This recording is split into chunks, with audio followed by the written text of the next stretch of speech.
You're listening to the ESO Network, your station for all things geek. You're listening to episode 289 of the Rusted Robot Podcast for Sunday, April the 26th, 2020.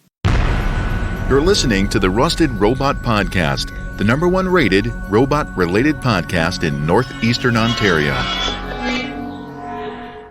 Hey everybody, it's Shawn here with another exciting episode of the Rusted Robot Podcast for you. This time, it's a very unique episode.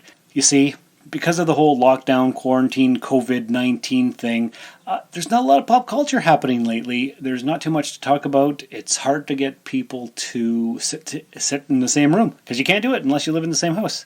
And you only want to hear from Robin so many times. Last week was Skyping with Josh, which was a nice treat, but still, there was not a lot to talk about.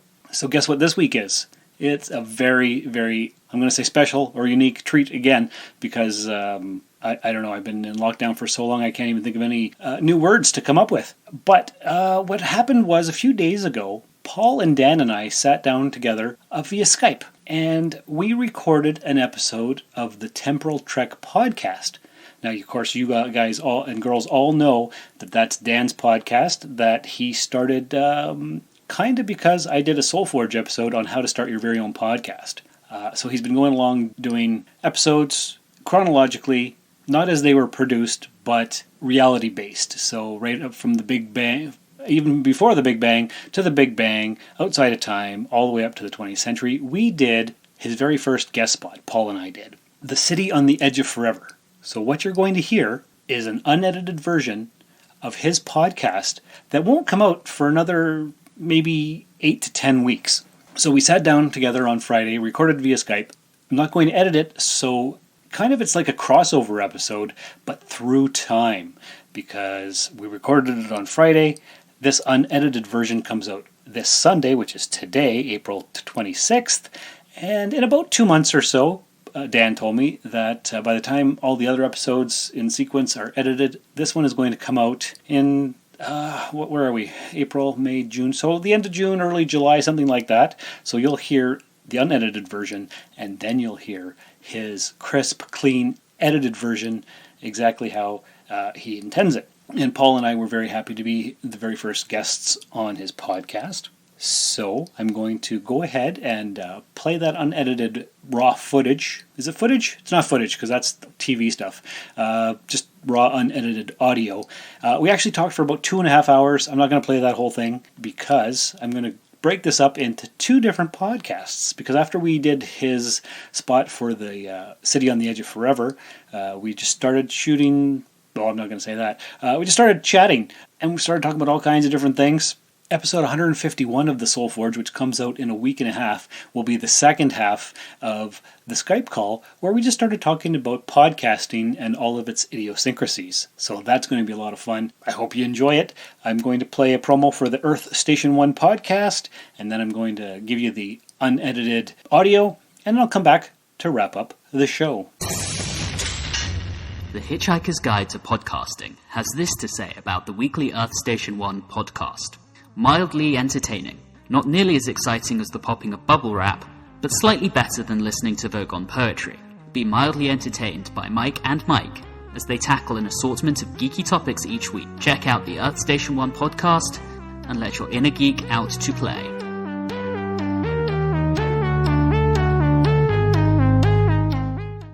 What have you done, Dan? What have you done? Come on, you must. I have no idea why it for some reason plugging the microphone in, it said it wanted me to use it as both the input and the output. No idea why. But it switched it all off, so it's all done now. It's all good. All good. Oh, so you can hear us? Yes, I can hear both of you. Fantastic. Yes. Excellent. Okay, so what I was thinking is that I would record this, well, obviously I am, and release it as this weekend's Rusted Robot as kind of like a behind-the-scenes of the Temporal Trek podcast, if you're good with that. Ooh, that's good. Yes. Well, there you go. They've already got the behind the scenes of everything not working, so that's always a good start. Well, I'll probably leave that out of it, but because I'm thinking there is absolutely nothing to talk about pop culture wise, and nobody's listening to the Rusted Robot anyway, so... I'm listening to it. Well, that's sure, that's good. Exactly. The downloads are down by half. It's crazy. Oh, wow. That's strange, isn't it? I mean, that's just not you, is it? That seems to be a thing right across the board. But some people are up. Oh. Yeah, I don't know. Weird. Where's the record button for this? Because I can't find the damn thing. Mine records automatically because I have the Skype recorder thing. Oh, right, okay. Yeah, I can see that Dan is recording the call. When I hover the mouse over the image of you, there's 3 little dots saying more options, and there's like a little record option in there. So there is. Audio and video settings, all called Telegram. Whether that works or not, I don't know. There's nothing here that's... Turn subtitles on. Oh, neat. Oh, the subtitles are hilarious. We had this on a Zoom call, not Zoom call, a Skype for Business call the other day, and it puts at the bottom of the screen what you are saying, and it is just as good as any other that you've seen on TV before. It picks up words and thinks, I don't recognise that word, I'll substitute just this random word and put it in. It's so funny. I still can't find any way to record this audio. There's no way that could go wrong at all. No. No. Oh man, I saw a setting the other day where I could record this, and now I don't seem to have it. Yeah, I don't have that option to record. Oh, maybe it's because Dan's got it, and maybe that locks it out. Because he started the call, maybe? Yeah. Or he recorded it first, I don't know.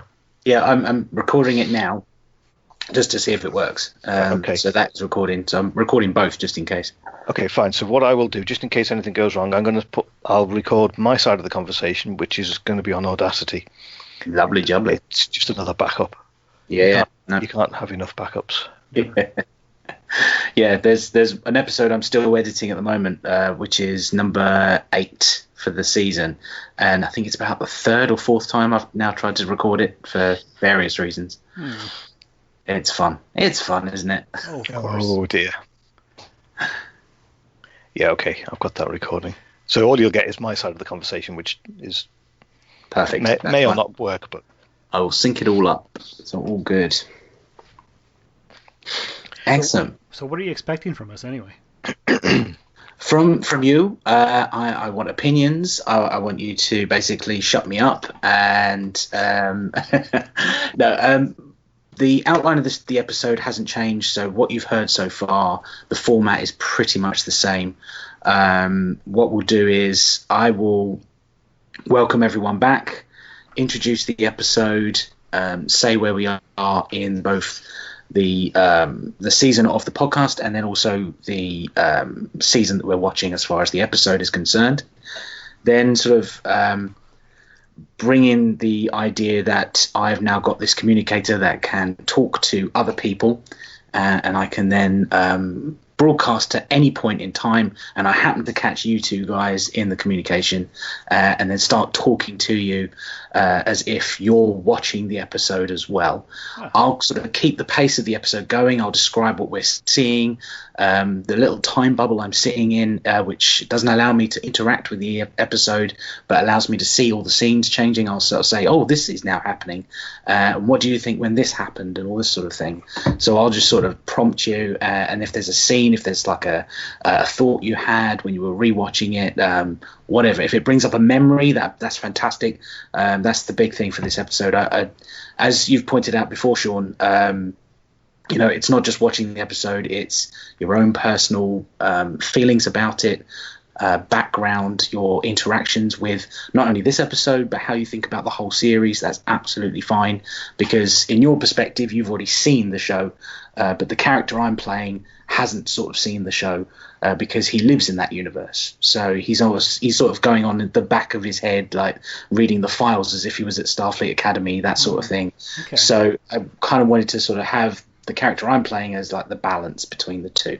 But you guys, you've seen the episode, you're the experts, so you're talking about how you like the episode and what you think about the original series as well. Okay, I think we can do that, Paul? Oh, yeah, definitely. No problem with that. Memories, certainly. At the point of the episode starting, when we see that Madison Square Garden poster in the background, that will be the point where I hit pause and then do the history lesson bit. You might have heard in the episode that just came out now, where I sort of give a history lesson of what was happening 5,000 years ago in history, in Earth's history, at the same time as we're watching the episode. That's when I'm sort of, whenever I find out what year it is or century or whatever, I pause the episode and then I give a sort of slight history lesson for that year, century or whatever. And then I get back into the episode as well. But again, I'll prompt you and do anything if there's any comments you want to make. If you know a lot about this particular year, 1930, throw it all in, all that kind of stuff. All right? Okay, sounds good. Okay. Awesome. Okay then, right. Let me get started. Let's get the notes. Right.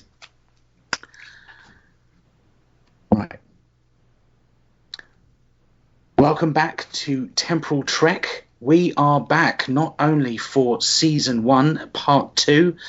We are back for the first episode of that season, but we are now in the 20th century. We have moved on. We've gone from the Big Bang to the 19th century for our first part of Season 1, and we are now starting the 20th century. It's a big century. We've got quite a lot of time incursions here. And as my host Q keeps on telling me, I have to watch all of these for some reason. But I am not going to be doing it alone today. As you heard, I was just fiddling around with my communicator and I happened to get a signal. I'm hopefully going to talk to two guys. I think the first one is Paul. Paul, are you there? Yes, I'm here. Who's that? Ah, fantastic. That's fantastic. Hang on a second, Paul, just a second. I think the other one is Shawn. That's me. I'm here. I'm right here. Who's this? Ah, brilliant. I'm talking to both of you. Thank you so much. This is great. I've been stuck in some weird time realm, and a guy has kept me here, and he's forcing me to watch history as some sort of TV show, and he wants me to, just sort of get on with it and watch it, but have some other people's opinions as well. Maybe get the ratings up on the show. Will you help me out, guys? I think we could do that. Yes, absolutely. Fantastic. Thank you so much. Now, this particular episode of history that we're watching happened in the year 1930. Round about what time are we talking about right now? Where are you? We're in the year 2020. 2020. Wait a minute. Wasn't that the year of the big COVID outbreak? Oh, my. Is it ever? Oh, yes. If I remember my history, I think that is, isn't it? I want to introduce you to my audience. So if, Paul, you could go first and introduce yourself, just let us know who you are. My name is Paul Wright. I used to do some podcasting in sort of the early 21st century. Some people might have heard me from that. Ah, excellent. Some other podcasting. I think I have to look out for that. Shawn, how about you? Actually, I'm a podcaster as well. Paul and I actually did the Sci-Fi Waffle podcast together in, what was that, Paul, 2015, 2016? Yes, about that. We managed a good 40 or so episodes of that, didn't we? We certainly did. And I also currently host the Rusted Robot podcast. It's your weekly dose of geeky goodness. And another podcast called The Soul Forge. The Soul Forge podcast is all about life, living, and stupid things we do for love. Those sound like amazing podcasts. I might have to recommend them to Q and his buddies, actually. Give them something else to watch as well. That would be very, very cool. Thank you so much for joining me, you two. I've sent out the details when I intercepted your communications. And this episode is set in 1930. I believe in the production universe it was called City on the Edge of Forever. Is that correct? That is correct. Fantastic. It's all lining up. This is working so well. I'll have to let Q know. Right, okay, so the timestamp for this episode is beginning at 13 minutes and 59 seconds. So for anyone at home, just to remind you, as we're starting brand new for this season, 13 minutes, 59 seconds, the timestamp. When you are watching the Netflix edit, the Netflix UK edit, that is where the episode starts as far as our time jump is concerned. And we begin as Kirk and Spock materialize out of thin air in front of a wall. In fact, in front of a Madison Square Gardens poster for a big boxing match. There's a little thing about this because this will actually make us jump out of the time segment and into our history lesson, because that poster gives us our timestamp. It gives us 1930. Now, the actual fight between Mike Mason and Kid McCrook is complete baloney as far as I can work out. It never actually happened. I have tried my best to try and find out when this took place, but that poster is quite infamous. Did you guys know about this? I did not. I believe it appears in another series of Star Trek. It certainly does. In fact, it appears quite often in a lot of TV shows. This poster is on the backlot of what used to be Desilu Studios' filming area for a TV show called The Untouchables, which the film was later based on. So it first appeared in an episode of M Squad in 1959. Mike Mason and Kid McCook in a poster, slightly different design, but still the same information, is a Lee Marvin episode of M Squad. Then it appears in The Untouchables, in 1960 and 1961.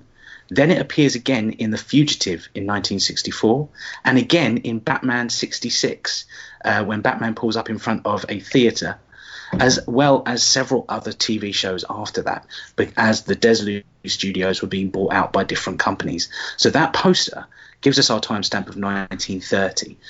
So we're going to be talking a little bit about the history of 1930s, but it's just amazing that one poster gets cited so many times in so many different places. And I have one person to thank actually on Twitter, @RetroRemote. They had tweet about odd things that they notice in the background in one film that appears in other films because of all the studios being shared. And this poster is one of those things. It was a very long thread of all the times it's appeared in movies and TV. It's really fascinating to go into. And if you ever want one of these posters in your home, it will set you back a cool $299.99 if you want to buy one. And that is a copy of how it appeared in The Untouchables, not in Star Trek. There's a fascinating little history there. Had any of you guys heard anything about that or seen where it come from? Yeah, I knew. I hadn't heard all of that, and it doesn't surprise me that it is in a number of different films, because obviously, like you say, this is a set that is used for other programs. But one thing that I did find out is that in the episode of Voyager called Past Tense, which I believe we'll be looking at some point, because that is a nice little time travel episode. Mm-hmm. In part 2. This poster was recreated by Mike Okuda and Doug Drexler and used in that episode, but they had the same boxes, but it was billed as a rematch, and it was their first rematch since Madison Square Garden. Brilliant. So the second fight that they had was also had its own poster, so I wonder if you can get that one as well. It's only a shame that it never really happened. Otherwise, I could place some bets now. And when I get back to my own century, when I return, I'm going to be, quids in. I'll have plenty of platinum to spare. And I'll just, have to bring you guys forward for a bit. That'd be a cool piece of, like you say, if you can buy them, yes. But if you could actually recreate it yourself and just hang it on your wall somewhere, that is the ultimate nerd piece of, amazing. Just or even on a T-shirt, that'd be good.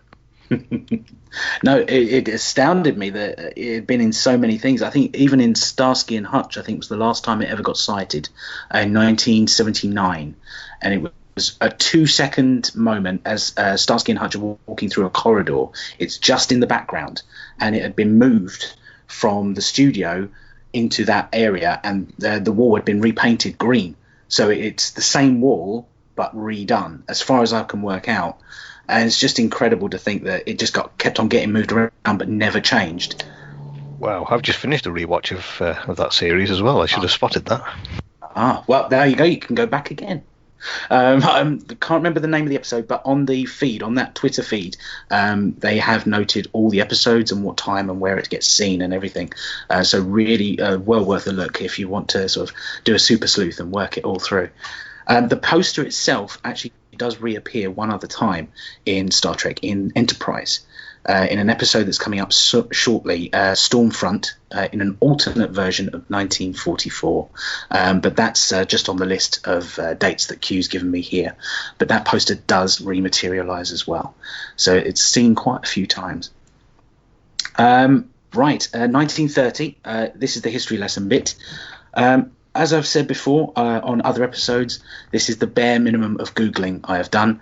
It's just to sort of place us somewhere in history, just to help us out. But what I'm going to bring up now is just the history for New York City in 1930, just to give you a sense of what's going on around our characters. In 1929, just before, in September and October, a little thing called the Great Depression happened, which obviously impacts all of the history from then onwards.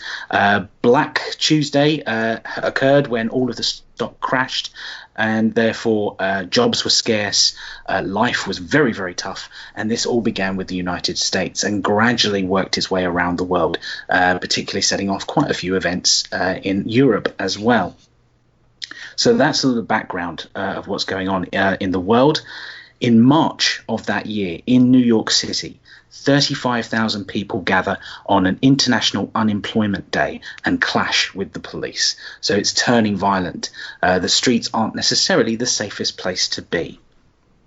In August of that year, New York Supreme Court Associate Justice Joseph Force Crater disappears and is last seen entering a taxicab. He was declared legally dead a few years later. Now, he's apparently something like America's version of Lord Lucan. He just disappears off the face of the earth and is never heard of again. I hadn't heard this person before. Have you guys heard of anyone like this? No, I can't say I've heard of that. I know Lord Lucan, obviously, but no. I've never heard of that guy or Lord Lucan. Ah, well, okay. Well, apparently he was linked to a lot of corruption. There was a lot of mob involvement, so there's always that sort of theory going on that this was some sort of mob hit and he just disappeared, but they were never able to tie someone to it. But he just disappeared off the face of the earth and is in the league, apparently, of like the top 10 mysterious disappearances of the 20th century. So I've never heard the name before. In the same year, the Chrysler building is constructed, the founding there, and is, I believe, still the tallest brickwork building in the world. But I'll have to check that fact again. I couldn't find it anywhere else. And then lastly, the Carlisle Hotel, which apparently is a very expensive place to live these days, but it was the first of its kind as a hotel that was sort of for residences and for businesses as well. And during this time of depression, a business like that was something brand new and hadn't really been heard of before.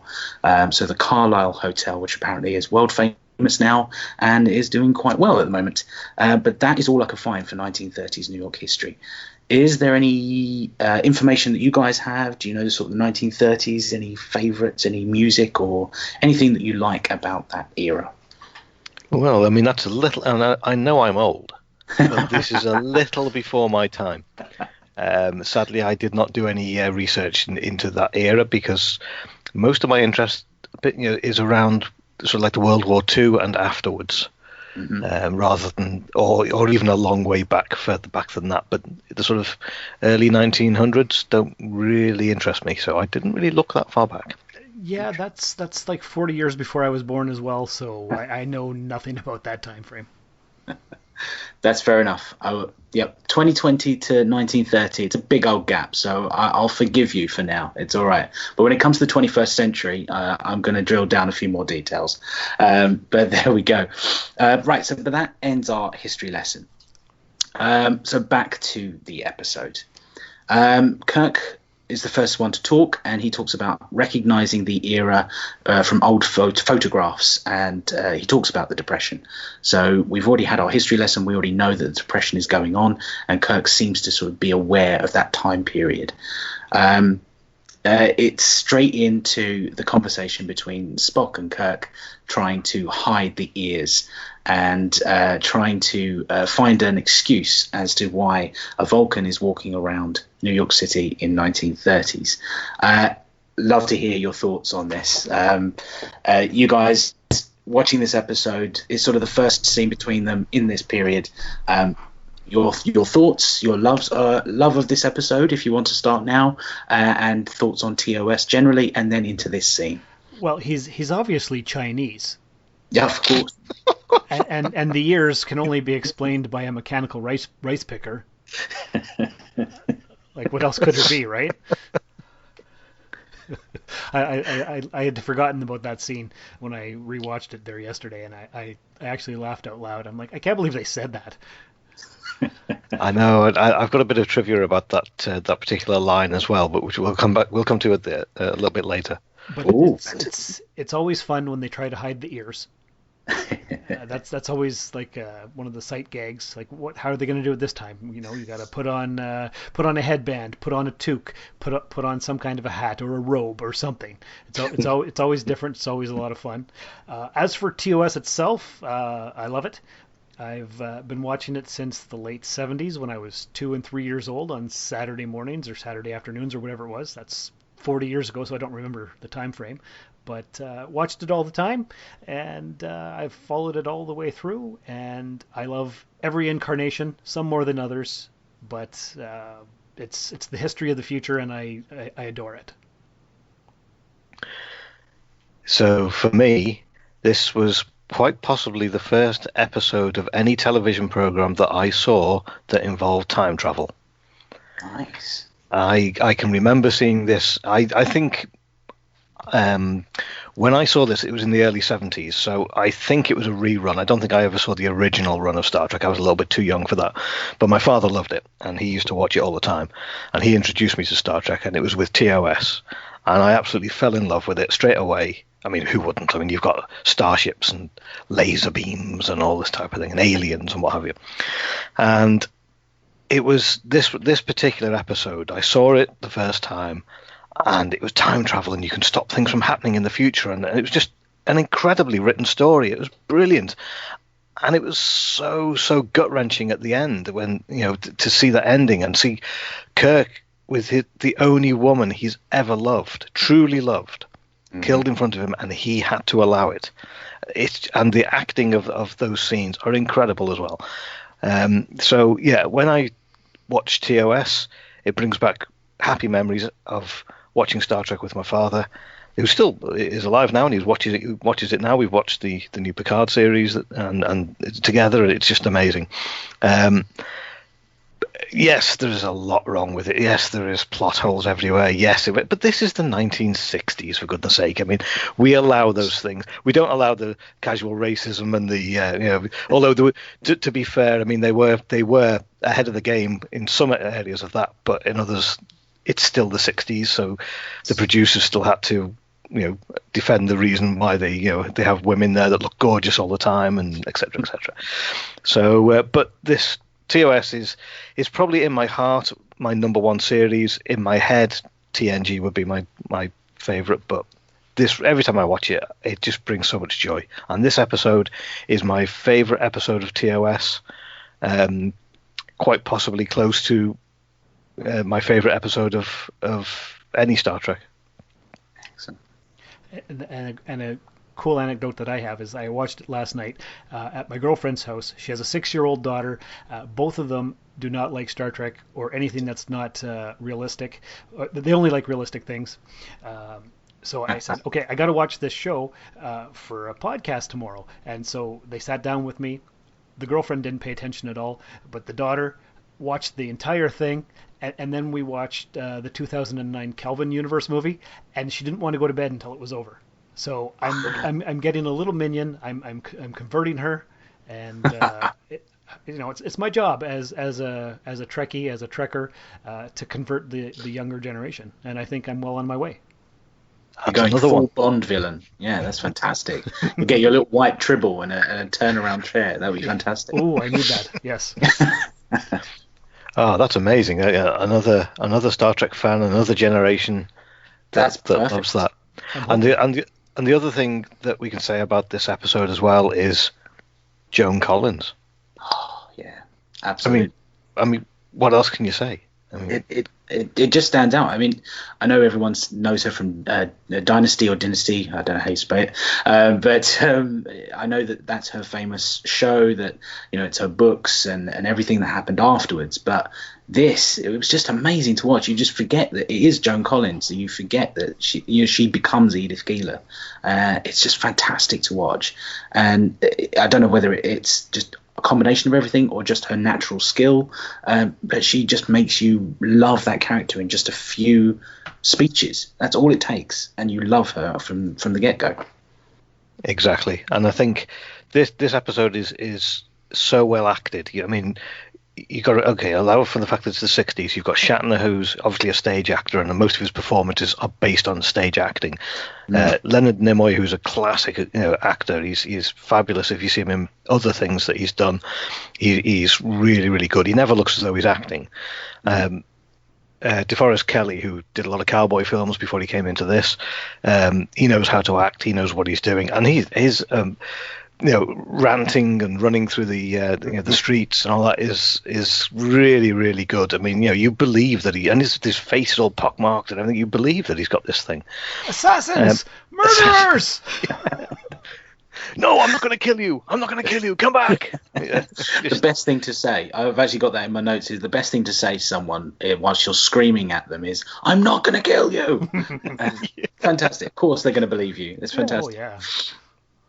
No, I mean, you got 4 brilliant actors, all at the top of the game, and Joan Collins, who's I can't remember how old she was, but she was, sort of in her prime really, to come in and do this, one-off, performance here, as she was at the time, trying to work her way into America and get the bigger series. She puts everything into this. This is not just I'm going to do this 1 hour episode of this funny thing called Star Trek and move on. No, she goes for it, and the stumble that she makes falling down the stairs, that was her. That was that wasn't a stunt double or anything for either of them. That frightened me when I saw that. I thought, oh my goodness, she actually went for it, and Shatner had to carry her. He had to catch her. So. Yeah, there was. It's so the acting is fantastic in this. It really is. Okay, well, unless there's anything else you want to say about TOS in general or just this episode. Well, we all know about the controversy with Harlan Ellison, the writer. This I've heard of, but I don't know a lot of details. So please, by all means. Well, I didn't re-look up the information, but basically, Roddenberry had him and other science fiction writers try to write most of the episodes because he wanted it to be a real science fiction show. Harlan Ellison had this whole idea where Scotty was dealing drugs and there was all kinds of things going on, and it was too expensive the way he had written the teleplay, so Roddenberry and a few others rewrote most of it, and this caused friction between Roddenberry and Ellison for the rest of Roddenberry's life. It's just a lot of controversy and hard feelings, and actually in 2016 they came out with City on the Edge of Forever graphic novel, the teleplay as written by Harlan Ellison. Wow. I've got it right here. I've never read it, but I brought it downstairs to the podcast room just so we could reference it. And it's full color. It's got the original teleplay. It's according to the back here, for the first time ever, a visual presentation of the much discussed, unrevised, unadulterated version of Harlan Ellison's award-winning Star Trek teleplay, The City on the Edge of Forever. See the story as Mr. Ellison originally intended. So it's quite thick. It's quite thick. It's got a lot of full color. It's very graphic novel, comic book like. And I should probably actually read it one of these days because I paid enough for it. But lots of pages. Okay, should we read this then? This is the IMDb version of what happened. So, or how the story became. So originally, the then story editor Stephen W. Karabastos got the job to rewrite Harlan Ellison's script, but his draft was not used. Instead, Ellison agreed to make a rewrite himself, which was again deemed unsuitable. Gene Kuhn also got himself into the rewriting, and finally, the new story editor, D.C. Fontana, got the assignment to rewrite Ellison's script and make it suitable for the series. Fontana's draft was then slightly rewritten by Roddenberry to become the final shooting draft. Much of the finished episode is the product of Fontana, who went uncredited, as did all of the other writers. Only 2 lines from Ellison's original teleplay survive in the final episode, both spoken by the Guardian, which is before we see what we're talking about now. Mm-hmm. So 2 lines from the original script have made it through. So, the rest of it is Fontana, and that's why it's such a good episode. Yeah, that explains it. I've read a very brief synopsis of the original script. I don't think you should read it, Shawn. I think it's awful. Is it the that idea bad? is awful. Yeah. Okay. I mean, if Scotty's supposed to be a drug dealer, I mean, he does push alcohol on everyone, so it's not that unbelievable, especially when it's green. But he loves to push it on people, so we can take some liberties. I'm sure there's an alternative universe where that entire script is played out, but that will not be part of this podcast. I tell you what, Shawn, if you do read that script, you'll have to do a podcast on it, because it'll definitely be worth doing. That sounds like a lot of work. I just might not do that. It'll go back on my shelf for another 6 years. Well, thank you very much, guys, for bringing that. That's a lot more knowledge than I had, so thank you very much. Right, well, we had Kirk and Spock. They were leading up to the idea of trying to hide the ears. There are leering people looking at them, wondering who Spock is and what's going on there. They try to cross a street, and Spock almost gets run over by a car, which put me immediately in mind in a future movie, which is coming up soon, also in this 20th Century Watch. I'm surprised Double Dumbass on You didn't come out at some point. That would have been amazing. I thought the same thing. I mean, it's still a phrase used in this century where I'm from, so we can use those kind of terminologies whenever we like. It's just the way they talk here, so it's absolutely fine. So that's when they rob from the rich and give to the poor later, and they steal some clothes, but the police officer is wise to them. And I love the way they get out of it. It's that classic way of just come up with a really dumb line and say, how careless of your wife to let you out at this point. Now, we could give Kirk the benefit of the doubt. He knows the era, so maybe he knows that that's the way you're supposed to talk. Or do you think that was the 1960s writing? Oh, that was definitely 1960s writing, as was the following chase. It's just that music, that jaunty music. Every time they have to go on a little run and everything like that. That music was used somewhere else in another episode, and I can't remember. Oh, it was the shore leave when they see the White Rabbit, I believe. Mm-hmm. Yes. Yeah, I think you're right. But also when they obviously the police officer, they give him the old death grip. I was going to say there, which is probably what it was called at the time. I think it was the nerve pinch, isn't it? And he drops to the floor. Mm-hmm. They then run off, and they're getting chased. And they run off and they turn left, and they run to the next corner and turn left, and they run to the next corner, turn left again, and end up in the same alley that they've just come out of. It's genius. Who would think that they would do that? I mean, it's it outfoxes the police officer. He never thought someone was going to do that. That's why Kirk's the great tactician. It's true. It's absolutely true. Absolutely true. Maybe that was what he did in the Kobayashi Maru. Maybe he, he just went left all the way around the Klingon ships, and they had no idea what was going on. So Works every time. Works every time. So yes, they were on the run. They get into a basement, and they are met by the wonderful Joan Collins as Edith Keeler. They had a little interchange. In fact, the discussion between both the characters, I think, is fantastic. There's almost a one-upmanship. It's almost a very un-Spock-like way that he's trying to goad Kirk every single time. Like, you were going to have no problem explaining this. Perhaps the unfortunate accident that I had as a child. All these sorts of things.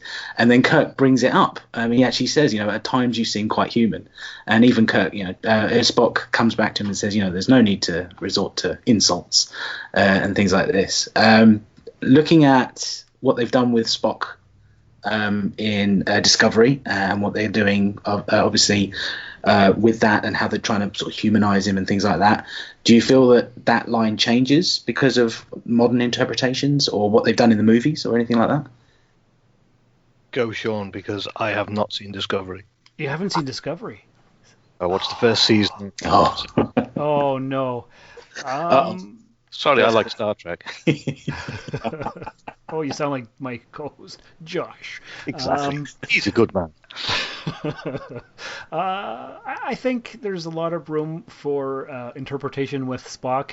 Of course, you can't beat Nimoy's performance, especially in the later seasons and in the movies. But here in this episode and in Discovery, he's a bit different. And of course he would be, because it's 50 years later. It's a different actor. There's a lot of different production changes in television performance and script writing and all kinds of stuff as the years progress. But I think there's room for both. Absolutely. Yeah.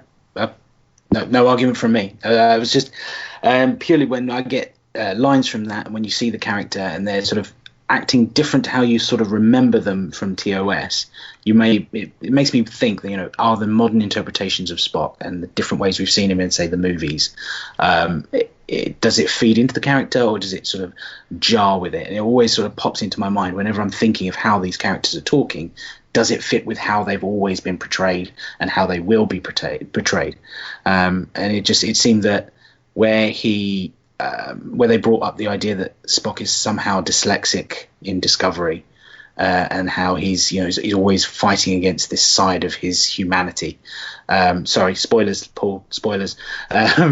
That the idea that Kirk is insulting his humanity or calling him human just seems interesting, I think, with what they're doing with the character. I think you're right. The whole dyslexic thing, it gives more nuance to the character, I suppose. I don't necessarily like it, but I can understand what they're doing. They're trying to give more background, more meaning to the way he has been. Sure. Excellent. Well, moving on. There is a moment where Spock is explaining how he sees time, and there's a logic that time is a river with currents and eddies, but the way he's saying it sounds very optimistic and almost emotional rather than logical. The idea that time sort of works in your favor, things are going to be flowing the way you want. It seems a bit airy-fairy for what Spock would say as well. So it's further discussion of, like, is this really Spock? Is this the way Spock should be talking? And I suppose that might be something to do with maybe the Harlan Ellison side of things, although his lines aren't coming through. Do you feel that might have been a translation?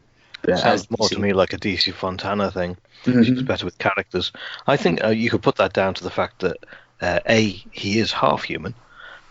B, he is talking to a human.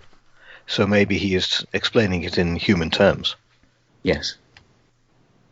That sounds good to me. That's a good enough reason as ever. That sounds perfect to me. Excellent.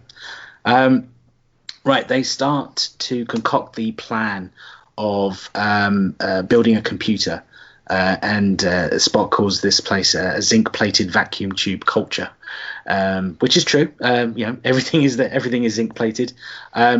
Personal bit of history for me. Where I work at the Chatham Historic Dockyards, there is zinc plating on the roofing of some of the structures, which came in around about the time that this episode is set. So it's very true, and it is huge, bulky bits of zinc that are strapped onto these roofs. So if Spock is seeing that, and he's being asked to create a computer out of these bear skins and stone knives, I would not want that challenge. That is the one time where a boss is coming into a meeting and asking you to do the thing that you cannot absolutely do. I don't envy him. I don't envy him at all.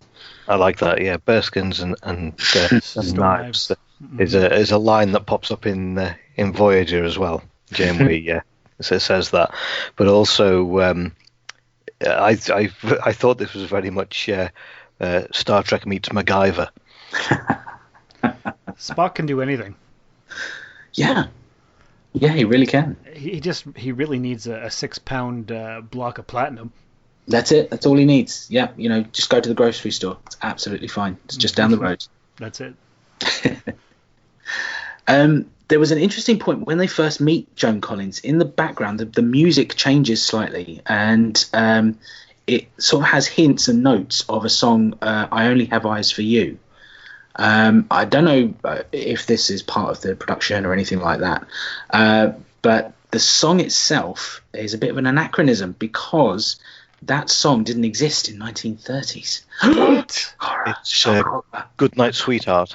Goodnight Sweetheart comes later, but when they first meet Joan Collins, I Only Have Eyes for You is the first bit that plays, the few notes. And it wasn't released until 1934 by Ben Selvin, who also did Goodnight Sweetheart, which becomes sort of the theme for the episode. So I just thought I'd point that out. There seems to be a bit of a ripple in the time-space continuum. I'll have to have a word with Q, see if we can get it straightened out. Maybe it's because these guys have appeared. They've made a little eddy there. Oh yes, the ripples in the river. Yeah. Yeah, maybe they've had an impact on continuity. We'll have to come back to that when we do our ratings at the end. But I just thought it was a nice little aside that there's a song by Ben Selvin when they first meet her, which is different to Goodnight Sweetheart, and then another song by Ben Selvin. I don't know whether that's a rights issue. It's just easier to get his music because of the age of it and things like that. But it was just a nice little wrinkle there in the time-space continuum. Because Kirk shows instant honesty with her, and he just says that we're in trouble, we're trying to hide out in this basement. She gives them work. She's quite forgiving. She's a very forgiving soul straight away, and I think that kind of makes you love the character straight away. But I was wondering if you have any thoughts the first time you see Joan Collins. Yeah, I mean it is an amazing thing. But I love the fact that Kirk goes straight for the truth. He looks at her and he thinks, I can't give this lady any BS. It's all God. I've got to tell her the truth. I've got to come clean. Otherwise, this can go south very quickly. And the fact that he puts his hands up and says, "Yeah, we stole these clothes," which he stole these random clothes, which happen to fit perfectly. But then she responds with kindness and saying, "All right, okay, you have no money, you're on the run." Doesn't want any reason why. She says, "You work for me, you can stay here," and gives them an honest job, pays them a decent wage, I believe, for that work, so they can at least afford then to clothe themselves, feed themselves, and also get a bed for the week. So I like that idea, because if that was a real situation that she was in, that she doesn't know these people have come from outer space and all this. She's just seen two people turn up. She shows them kindness and generosity. They then will respond by working hard, which they did, and hopefully changing their ways and becoming better people. So I like that in a person, that somebody who's prepared to take that chance and say, look, if I do something good for you, you do something good for me, and the world might change for you. So yes, I do like that, and it's all based in a mission anyway. So that one of my uncles used to run a mission, and he's a very similar character. He believes there's good in everybody. So I get that. I like that, and I like the characters, and I like the way that's written, and it pleases me. It makes me feel warm. I couldn't have said it better myself. She's very trusting and very empathic. Yes, absolutely. She is sort of the embodiment of what I think Star Trek is. I mean, the Star Trek ideals. Exactly, absolutely. It sort of carries on to the next scene when they get their first bowl of soup. They have to sit down and listen to Goody Two Shoes, and the gentleman sitting next to Kirk comes up with, if she really wants to help a fella in need, and Kirk just comes straight in with "Shut up, shut up, shut up." Yeah.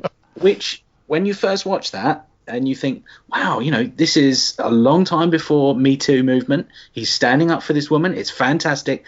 Only for him to then turn to Spock and then say, "What? I just want to hear what she has to say." And Spock only has to cock that eyebrow and say, "Yes, indeed," and completely disbelieving it. So for those few moments where Kirk looked like he was defending this woman's honor and he was, slapping back this man who is just trying to objectify her, and then we find out that Kirk has his own reasons for that. It's just a perfect Kirk Spock moment for me. I think it's made better by the fact that not long after that, and I think we're coming to this anyway, is where he says he's in love with her. So it's not he wants to bed her straight away like he does with every other woman. This is, I'm in love and I want to hear what she's got to say. I want to know more about this woman. I want to get to, even though he knows that it's not going to go far anyway. But no, I think it's an interesting conversation between the two of them. But I think it's all well-meaning and well-intentioned. I believe. Yes, absolutely, yes. Definitely. Indeed. We get the speech from Edith Keeler. If you're a bum, if you can't kick the booze, just get out. I want to really help. I think that mankind has got a great future, that we will travel the stars, that she is predicting all of these fabulous things in the future.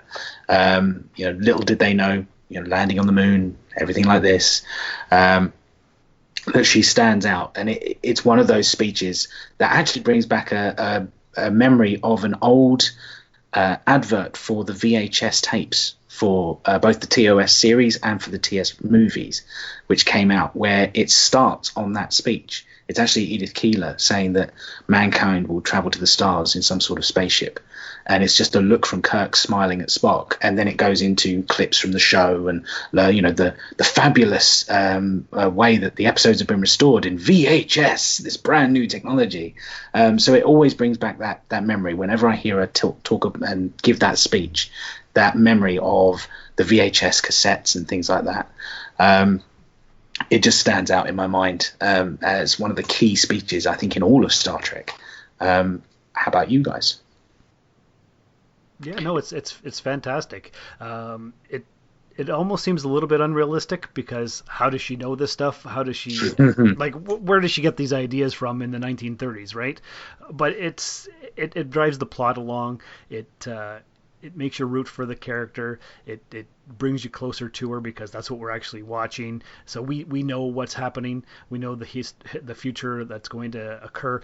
We know she's not going to get to see it, but the fact that she can envision it means that she's like a visionary character who we're going to root for. That's right. Yeah, I mean, it's got to be done. It's got to be said so that you know who the character is and why she's going to not make it to the end of the episode, and the reasons being, and all. Oh, she was part of this movement, etc. So it is a bit rushed. It does feel a bit sort of put in place, and she says all of these things, and you think, oh, come on, all right, okay, we'll go with it. But having said that, Shawn, 1930, there was science fiction about at that time. I mean, there were writers writing, sorts on science fiction films as well in the 30s, very early on. So it's not impossible that she may have seen these things, read a few things, and started to believe that maybe there are little green men, and the moon is made of cheese. But true. It's that sort of movement has got to start somewhere, and if it started from books, and maybe she's read the War of the Worlds, which was 40 years before then. I mean, it's possible that she's got those ideas from there. Men have come from Mars and taken over the world. Yeah, okay, maybe there are people out there. So, and we know she likes going to the movies. Yes, that's right. So yeah, she could have got all that information from one of those. You're right. There you go.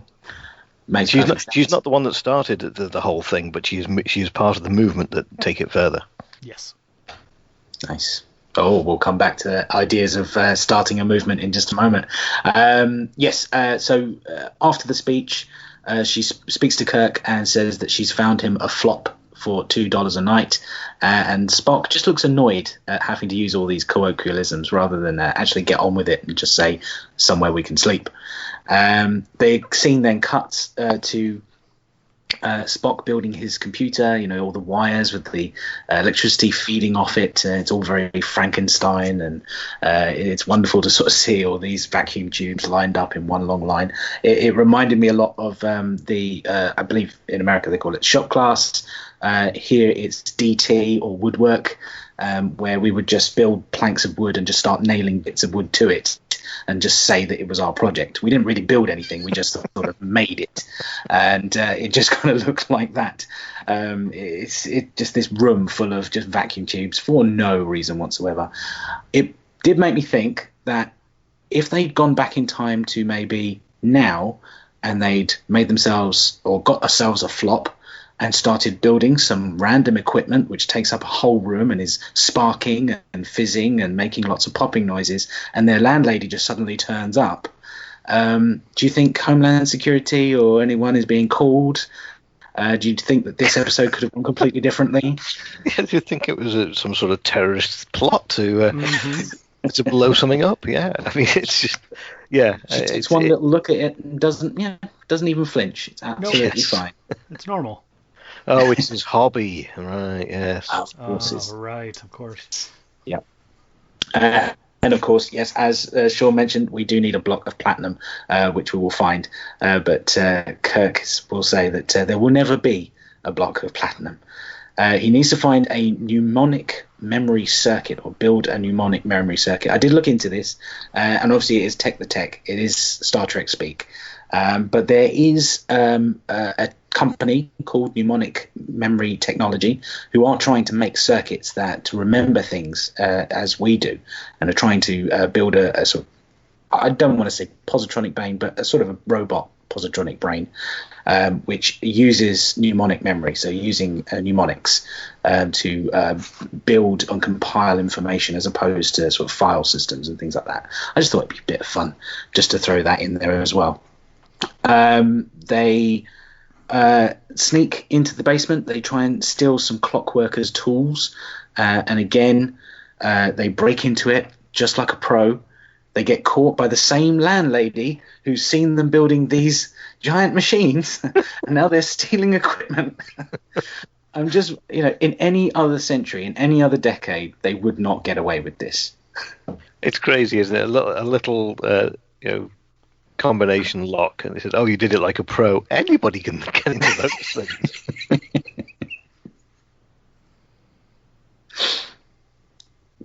Too true. All you've got to listen out is that little click, and that's it. After that, Kirk tries to lay on the charm, and she just completely bats it back. She sees straight through it, but she also sees the characters for who they are as well. She's very insightful. As you said, Shawn, she's very empathic. She already picks up on the fact that Spock says to Kirk, Captain, without saying Captain. That's my favorite line of the entire show. Lovely. Even when you don't say it, you say it. It's like you're always been by his side and you always will be. Or however she says it, it gets you right in the feels. Yeah, that's a perfect line, isn't it? And it sums those two up perfectly. Especially if you've seen all 50 years plus of the history, right? So that's true. You just know. Well, but not forgetting, this is only the 28th episode, so I mean, this is it's still okay. It's well established by now in 28 episodes, but it's still really the beginning of their relationship. But yes, it does sum them up perfectly. Perfect. We cut to a scene where Kirk is now taking Edith for a walk, and this is where we're getting "Goodnight, Sweetheart" and so forth. That song was actually released before 1930, so it's not an anachronism. It's 1927 when it first came out. Ben Selvin. It was re-released after 1930 with the "I Only Have Eyes for You" as well. So it does come out 1934 as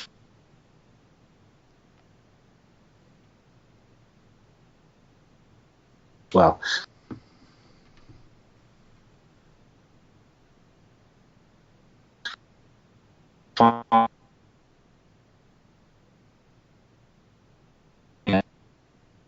The street and "Goodnight, Sweetheart" is playing. Makes perfect sense. That's when we get the 100 years from now.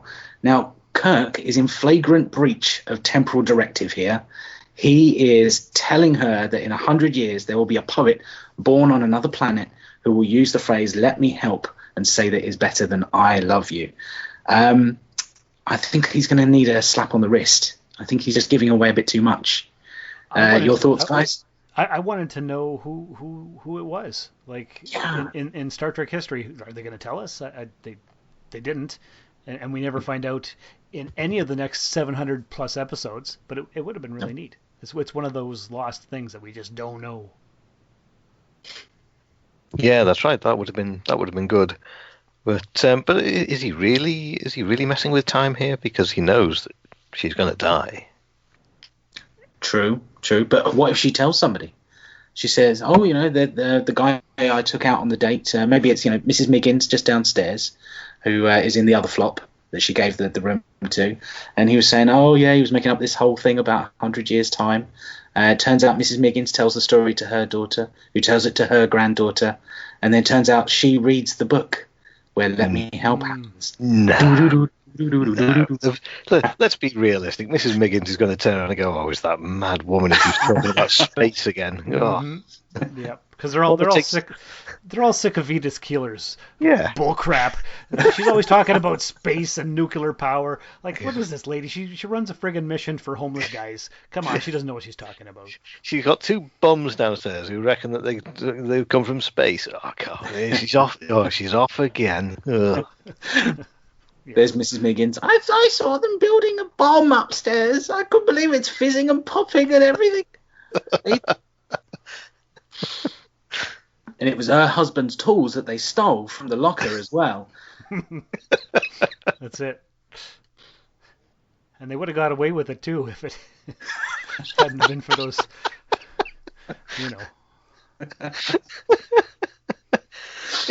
They drove off in this bloody van. Green van with writing on the side. Mystery machine or something. That's right. Oh no, what if the mystery machine is the car at the end? We never see the car. That's true. Edith Keeler gets run over by the mystery machine. Well, I've just found the title for this episode. Thank you very much, guys. Ruh-oh.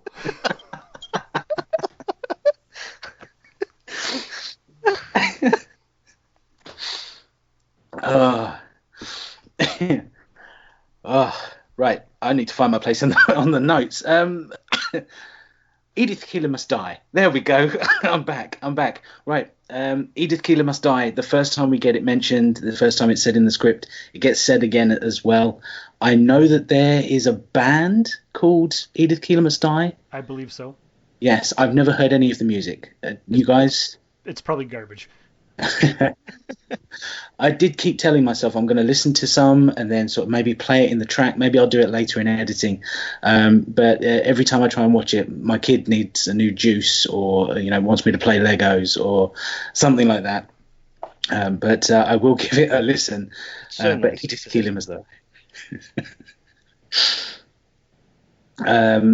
She becomes a focal point in time, which made me think that is Spock changing his mind about is time a river? Focal points, it puts me in ideas of fire, places and things like that. So is he changing his ideas on what time is and all that kind of stuff? But I'll move on from that because I still can't get over the idea of the mystery machine. Right, we start getting images of the future, if I can stay on track. We start getting images of the future on the tricorder. And we see that in February the 23rd on 1936, 6 years from now, Edith Keeler will meet FDR. But then we get a burnout in the circuits and we don't get any more information. Any thoughts on sort of this hanging sword? We think that Edith Keeler is supposed to live instead. Are we seeing an alternate history? Does this change the episode at this point, or are we still sort of unsure of what's happening? It gives us a direction because he saw earlier her obituary in 1930, and then he saw the 1936 thing where she meets the president. So now they know for sure that this is the focal point. This is where history hinges upon this one lady, and she's the linchpin. Mm-hmm. It's an incredible thing. Basically Spock has built this machine out of old valves and things, but he can see alternative histories. Interesting. He can see histories or futures, if you want to say.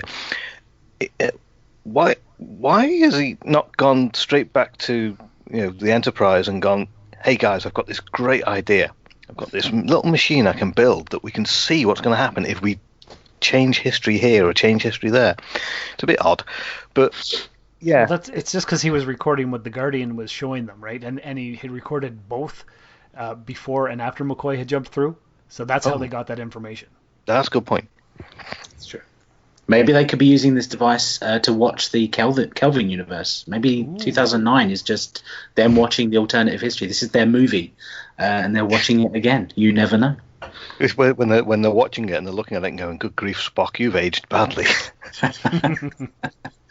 They're complaining to the Guardian for all the lens flare coming in because they can't actually watch the movie properly. We find out both can't be true, so now they've got this focal point. They know that they've got a mission now. They need to figure out whether she needs to live or die, and we get the first mention of McCoy. Now, obviously, we are just watching this clip. We don't have any other context for this, but clearly McCoy has come back in the past and is going to be changing something. What that might be, who knows? But McCoy arrives, and we get the screaming man. I'm not going to kill you. I'm not going to kill you. The best thing you can possibly do. But it's the goody two-shoes guy. After our little Me Too moment with Kirk, we get revenge on the guy who was objectifying Edith Keeler. He's the guy that McCoy finds and smashes the milk. And because not only is he a creeper with the ladies, he's also a thief. So when he phasers himself, he gets what he deserves, I guess. Yeah, well, we've got Edith Keeler. She is the pinnacle of Star Trek and belief and everything like this. And we're just showing that if you steal from people, if you're a horrible person, you objectify women, you're going to die. That's it. That's the moral takeaway from this episode. That's what you're going to get. Man on the Moon. Sorry, I'm just reading my notes aloud. Edith Keeler and Kirk are on another date. And this is where we get the take all the money and spend it on that you spend on war and death, and you make it spend on life. Just thoughts on that line, because it's another one of those ones that sort of stand out and often makes its way into sort of the best of Star Trek moments. Yeah, I love it. Go, Paul. You get to do this one. Sorry, I nodded off then. What were you saying? You're still thinking about the Mystery Machine, aren't you? I am, yeah. No, I'm reading my notes, actually. But mushy lines like that pass me by. No emotion here. It's them talking about the Star Trek future in the show. Yeah, true. That's it. I love it. Well, I find it interesting because obviously what we know in the future, when first contact happens, we get the description of what happened when the Vulcans first arrived and how it would change all of history and it would change the world. But there's already been World War III, presumably economies completely collapsed and all this sort of thing. So actually what she's saying probably never came true. They never spent the money because it's supposed to, the Vulcans arrived and it completely changed us. They didn't learn their lesson and start spending money differently. They just changed the culture. So really what she's saying never really comes to pass. Or that's the way I read it, at least. Mm-hmm. Makes sense. Yeah. Back to McCoy. He still seems to be quite intelligent. He's hopped up on some sort of drug. As we later find out, Edith Keeler says that you were drinking from the wrong bottle. But he's still very intelligent. He's able to put together that, it's the cement beams. He's holding the guy's head and so he can feel the lumps. He's able to work out the constellations, that he's a biped, that it's a modern museum perfection. So he's really switched on. Like he's not believing in what he's seeing. He's maybe thinking that this is some sort of elaborate alien hoax or something like that. Even though he's off his mind, he is really, really intelligent. And it's one of the things that I love about McCoy. Any more to say about that scene before we move on? No, it's pretty good. He's in a paranoid delusion, and he plays it perfectly. He does play a madman really well. Yes, he does. He really does. I did wonder if the guy dies from the phaser, does that create a new timeline? I thought the same thing, actually. Ah. Like he's gone now. How does that change history? But he's a bum, so of course he's going to have no impact on society in any positive way whatsoever. So he could just go. It's fine. That also applies to another future episode, doesn't it? Time's Arrow. Mm-hmm. But I'm sure we'll get to that at some point. Oh, yes. Time's Arrow is coming. That's already recorded. As people are listening to this episode, they should have obviously listened. They should have gone back and listened to the previous seasons as well. But Time's Arrow, there's a lot of overlap, I'm seeing, between that episode and this episode. You could argue with that episode, we had a time loop element. So it was always going to happen. So whatever happened in that point had to happen to then create our future. But there is that bootstrap paradox. There had to be the original timeline before the loop happened for everything to start. So you have to kind of wonder, if anyone dies or anything happens, does that still change the other reality? So that might feed into our rating at the end. But it just seemed a weird feature on the phaser that you just push the dial right up to the top and it will vaporize the person holding it. Yeah, the effect was horrible. But it got its point across, I think. Yeah, but it does give you a good 5 or 6 seconds warning.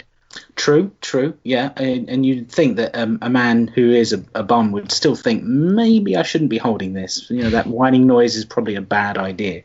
But maybe he would have taken out half of New York if he just sort of let it go and thrown it. But I thought it was an interesting feature. You know, why don't we see that more in Star Trek? They just turn it up, throw it like a grenade, and get out of there. Quite an easy little weapon there, you know. If phasers aren't working normally, vaporize whatever happens. There you go. 30 hours of work produced the computer. So Spock is pretty industrious. He got there in the end, but we finally have the full discussion of the pacifist movement and how Edith Keeler is going to change history, not necessarily for the good. Because of this pacifist movement, she convinces the US to stay out of the war. We'll come back to that in a moment. But this gives the Nazis a chance to work on their A-bomb experiments, and they get there first. And there is the line, she was right, but at the wrong time, which is one of my favorites as well. And then we get, I am in love with Edith Keeler, and Edith Keeler must die again. So talking about the pacifist movement, do we believe that that's even possible? You know, US entry into the war wasn't really about what was going on in Europe. It was more about Japan. And, you know, would any government in the world, no matter how pacifist, no matter how peace-loving they would be, if their Pearl Harbor base is bombed so heavily by Japan, would they have stayed out of the war? Do you think that would have been inevitable? Thoughts, gentlemen? Well, we know that the U.S. is a Christian nation, and Jesus said to turn the other cheek. So yes, they would be pacifist, and they would stay out of the war, and Germany would win, and all the bad stuff would happen, and we wouldn't have the Starship Enterprise orbiting this planet. That seems to be how I remember. That seems to be how I remember reading history. Yep, that's always worked. Oh dear. Yeah, I mean they were dragged into into a war with Japan, but at the same time they were still trying to, Churchill was still trying to get them to come to our aid and add more and more troops to the battlefield. So I think really they didn't want to get into the war originally, and it took, let's say, a little bit of underhanded play by Churchill to maybe get one of their ships sunk with a lot of people on it, civilian people on it, to make them decide that, well, actually, yes, we will come into this. That they're attacking us now. So it may be that the pacifist movement would have had a bit of a run and could possibly have worked. I mean, look what happened with Vietnam as well. A lot of people wanted them to come out of there. So yeah, it's possible. Yeah. Okay. Cool. We get McCoy being nursed by Edith in the next scene, and he's regaining his sanity, but he still doesn't believe that this is real. And we get a "I'm not a doctor" line without saying "I'm not a doctor." It says, "I am a surgeon, not a psychiatrist." he still thinks this is all a delusion, and he's not going to talk to her friends who seem to talk the same way as he does. This leads me into a whole thing about, if this were made today, if this episode were made as a modern Star Trek time travel caper, maybe a mini-series, say, would they have dragged this out for 6 episodes of like the French farce that McCoy comes in one door but Spock's leaving out the other one, and then vice versa? Is there something magical about the way TV's made in the 60s that they've done so much and we believe it, and it's all condensed into one nice, neat episode? Or do you think it would have been served better by stretching it out, making, the unfortunate situation they keep on missing each other and things like that? They would have needed more people. This is what I said about Times Arrow. I mean, Times Arrow works over 2 episodes because there is a large number of people, a large number of characters that are all having their own little individual stories. It's possible you could drag out, with more people, you could drag it out to a few more episodes, but really, ultimately, it's quite a long way just to go to kill one person and have that resolution at the end. It works perfectly for me as a one-off episode. I do like that scene where McCoy comes in all staggering all over the place and Edith Keeler takes him out and immediately Spock's in the background. It's perfect timing. It's brilliantly done. You sit there going, no, oh, so close. It's there behind you. It's just like, oh. It was great. It is a great, well played. Yeah. Well played. For the sake of that hat over his ears, he couldn't hear McCoy, because surely with those ears he should be able to hear him. Truly, yes. But back to your point, condensed, yes, a 1-hour TOS episode. Deep Space Nine, this would have been a 3-episode arc. Excellent. Yeah, it really would. Like past tense, where they're in the sanctuary districts. Absolutely. Which we will be coming to in our next episode. Past tense is going to be in 1930 as well, but just over the side of America, on the other side in San Francisco. Right, the catch on the stairs. You mentioned, Paul, earlier that this was an improvised scene with Joan Collins and William Shatner. Was there any more to that? Did she sort of try and sort of coach herself to do it, or is there any sort of behind the scenes on that? I've not read anything. I was hoping to see something about that, about whether they did their own stunts, or whether because it is a frightening trip. She does really she does deliberately bend her knee and go towards it. She's still got a hand on the handrail, but it still relies on Shatner to catch her. Between 2 actors, that's an amazing bit of trust, to do that. Because it could have all gone wrong. I mean, she could have come at him too quickly. He loses his balance. They're both down the stairs. It's a.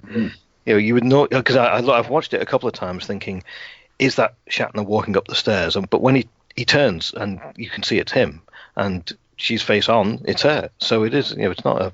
Crazy. It's amazing. That was take 47. Yes.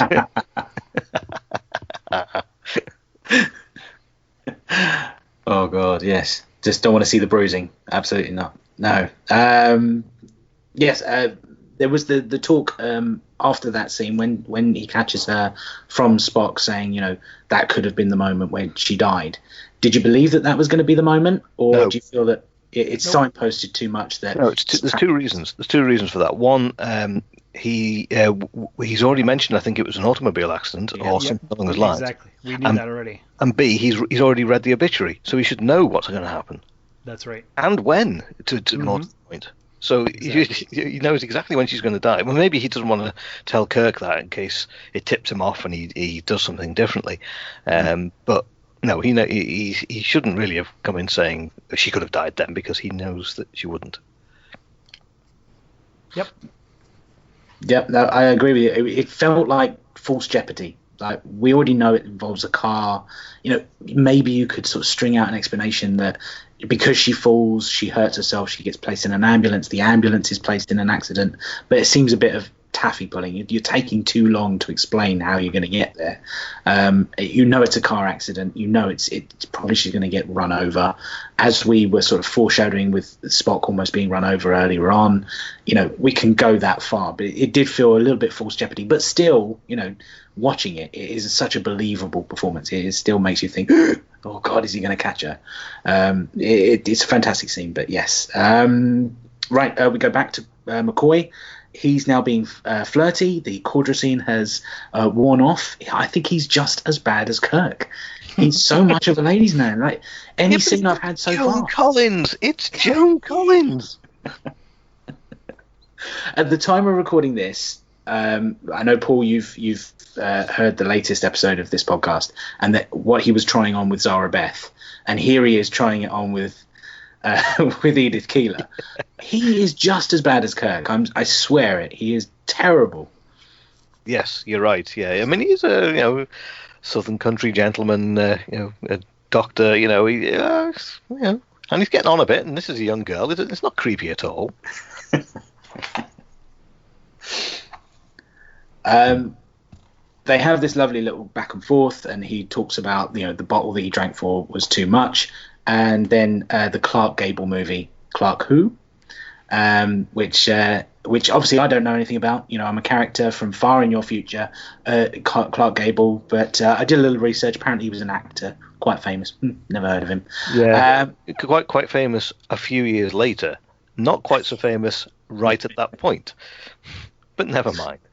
The original person they wanted to reference was a little bit too obscure that nobody in the 60s would have known. So from the 1930s. So they went with Clark Gable, who they knew, but wasn't quite in the big screens yet. He was a stage actor. Have we got another time ripple here? This is interesting. So we'll have to come back to that as well. Okay. But now we get Kirk and Edith going on their next date. They cross the road, and she mentions McCoy, and we get the startled reaction from Kirk. McCoy! He sees Spock's coming out. He runs across the road, leaves her on the other side of the street. He knows it's a car accident. Why he does this, I don't know why. Yeah, but he told her to stay there. That's it. Exactly. He knew what was going to happen, so he said, right, you stay there. Don't move. Yep. But he couldn't do it. She went over there. She saw that McCoy had found Spock and Kirk, and they're very happy. But McCoy notices what's going to go on, but he holds McCoy back, and Kirk just lets it happen. You hear the scream, you don't see anything, and I think it's still one of those scenes that stays with you when you watch Star Trek. It's always been there. Every time I watch this episode, it still hits home. How has that scene for you guys? Do you feel like it works? Anything it doesn't work? It works. It's probably one of the saddest deaths in Star Trek, but also the most necessary in order to keep the timeline intact. And that's why it's one of the saddest, because it is necessary, and it is heart-wrenching. You see his anguish that he can't look. He knows that she's dead. There's no point in looking. He knows that. He's not going to run to her aid because he can't. And he does love this woman, and he has had to, do that for the greater good. It's horrible, horrible scene to watch because it is so powerful and so well acted. It's the Kobayashi Maru. Yeah, that he couldn't cheat. Yeah. Mm-hmm.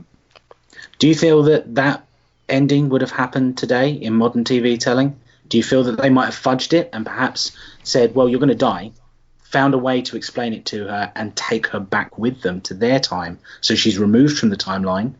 What happens? She doesn't have to die. They would have found a happy ending. Do you feel that might have happened, or would they stay with the hard hitting? They're not as brave now as they were back then. Yeah, there's two trains of thought there, though, isn't it? I mean, I would say, oh yeah, the snowflakes that we've got around at the moment, nobody wants to see a person dying. Yes, they'd take her up and help her out. But also, there's the fact in the back of your mind, you're thinking Quentin Tarantino R-rated Star Trek movies. Maybe you would see her not only get hit, but fly through the air and smashed against the wall and blood everywhere. And definitely, big time. So it could happen either way, really. Good thinking. And we get the strings of Goodnight Sweetheart as we close out on timestamp 48 minutes and 10 seconds. Thank you very much, gentlemen. That was a wonderful discussion there. I think the Mystery Machine, is a highlight for me.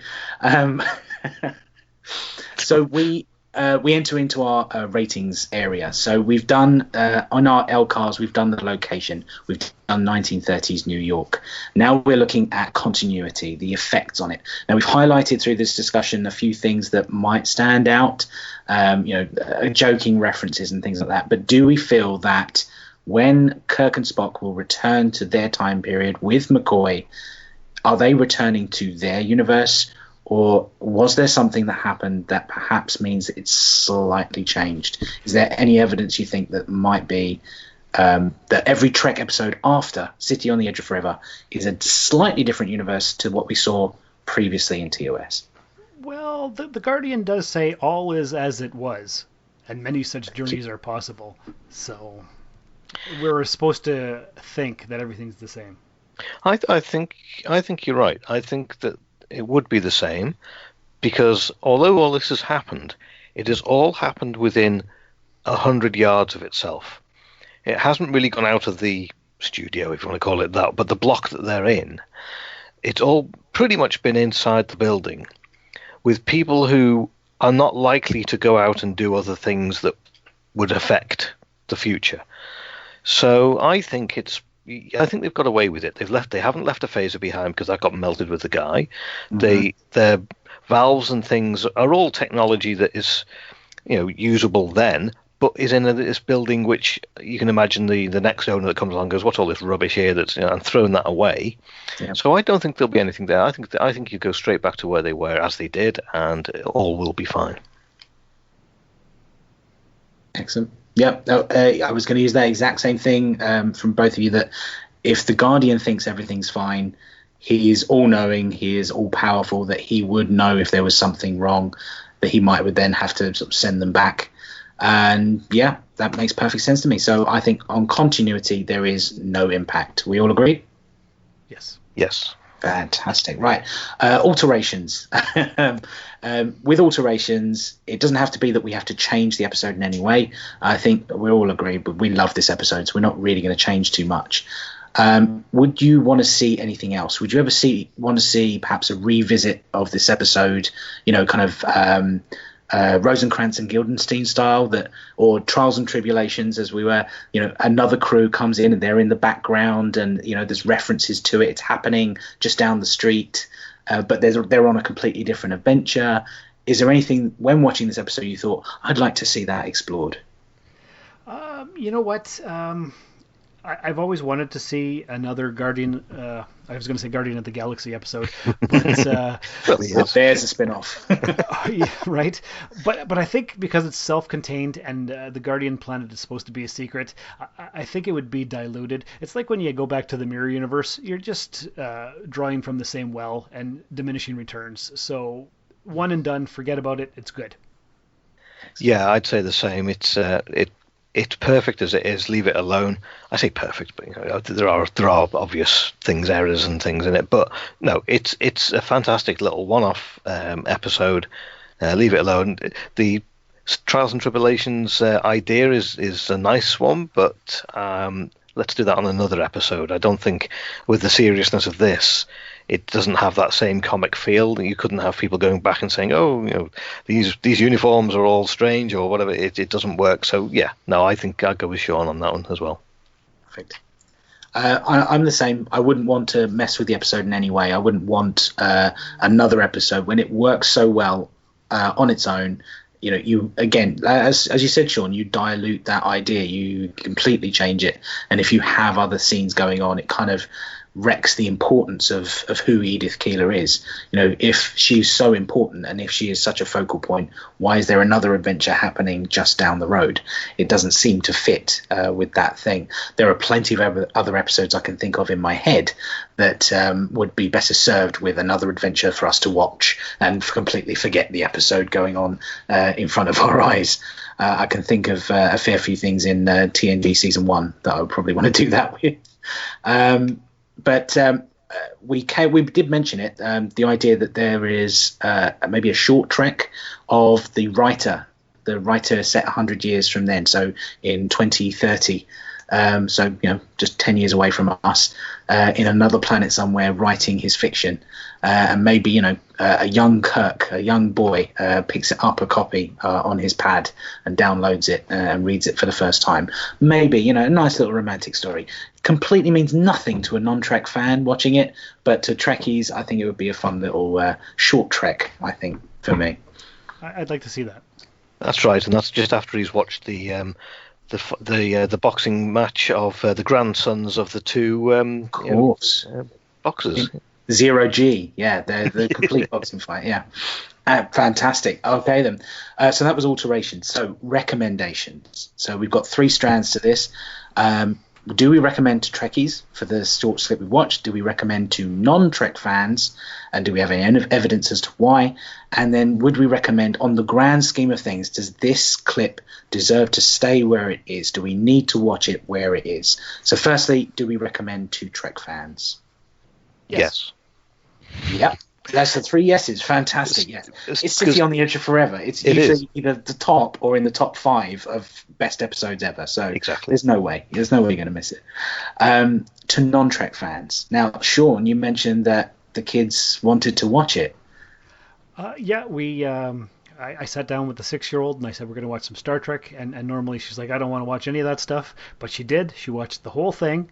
And then it was on the Netflix thing. It showed all the different Star Treks, and she's like, we should watch another thing. So then I put on the 2009 movie, and she watched that, and she wanted to keep watching it. And I said, it's getting late. We could turn it off. We can watch it tomorrow. And she's like, no, I'm not going to bed until I finish this. So it worked. It was good. And the reason it worked is because it is 100% Star Trek. It has everything that you want to show a new person what Star Trek is all about. It has science fiction at the beginning, going through the time machine. It has a little bit of humour. There's a few funny bits in it, police chase and etc. Excuse me while my phone plays Captain Scarlet. So what else we got? The actual story is a time travel story. Again, science fiction. Nice bit of science fiction there. And at the end of it, it's all a happy ending in the sense that we get back to the ship, but also with that tinge of sadness that obviously Kirk has lost somebody. So the actual interpersonal performances and character interactions are brilliantly written.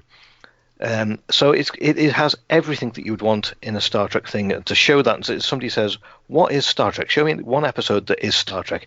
That's the one. And that's why it's so well received and so well loved. Yeah.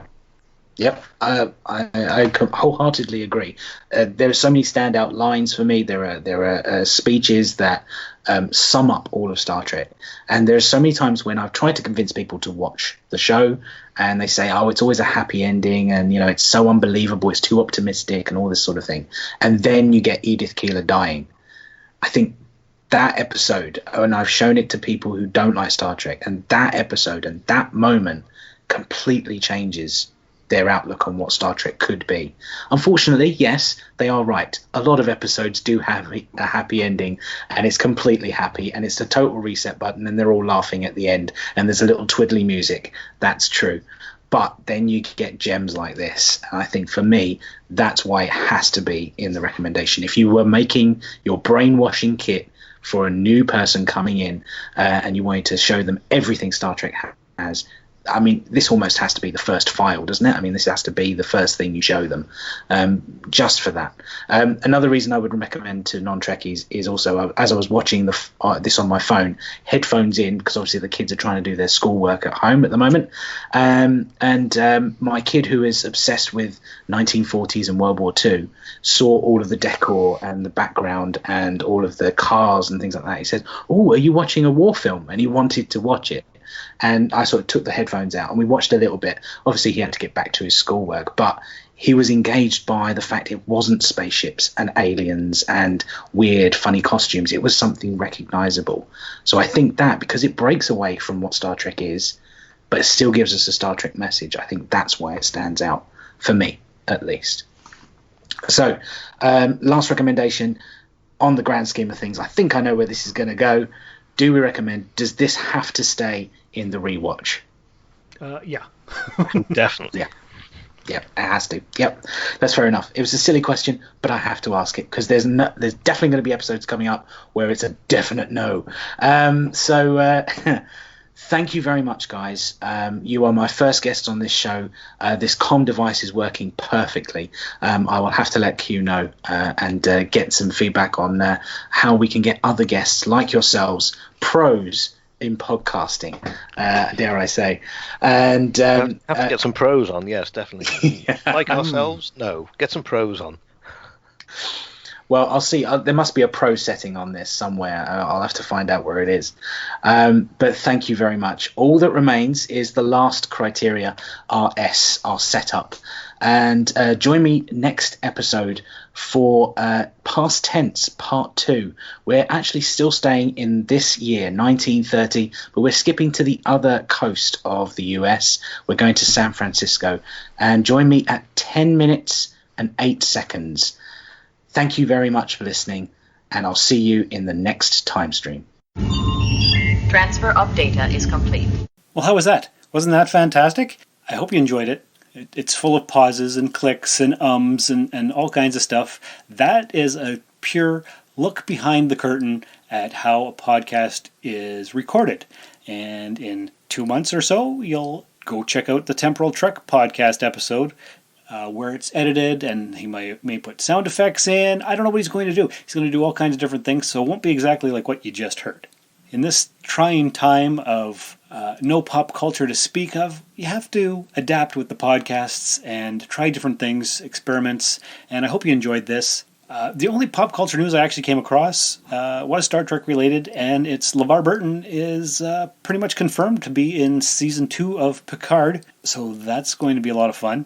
Other than that, I didn't come across any celebrity deaths, no new casting news, no trailers, nothing of the sort. So there you have it. That is this week's Rusted Robot Podcast. Remember, if you'd like to support the show, this or my other podcast, The Soul Forge, you can... Well, I have a Patreon, but I'm not even sure it's set up right, so don't worry about that. If you do care to support the show in any way whatsoever, you can buy us a coffee at coffee.com/rustedsoul. That's ko-fi/rustedsoul. $3 is what they have set for the minimum donation. So if you want to buy the podcast one coffee, that's $3, and it's definitely appreciated. It just goes through PayPal, and it's a one-time thing.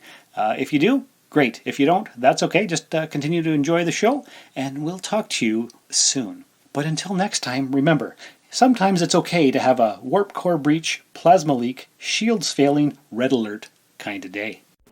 Thank you for listening to another episode of the Rusted Robot Podcast. Your support is greatly appreciated, and we hope you'll tune in again next time. Remember that you can visit therustedrobot.podbean.com for all of our social media links. And don't forget to share the show with everyone you know. The Rusted Robot Podcast is your best source for geek-style pop culture news. I could do this all day. This has been a broadcast of the ESO Network. Be part of the crew and help support our shows by donating to our ESO Patreon or by shopping through Amazon.com or the TeePublic store, which can all be found at www.esonetwork.com. The ESO Network, your station for all things geek.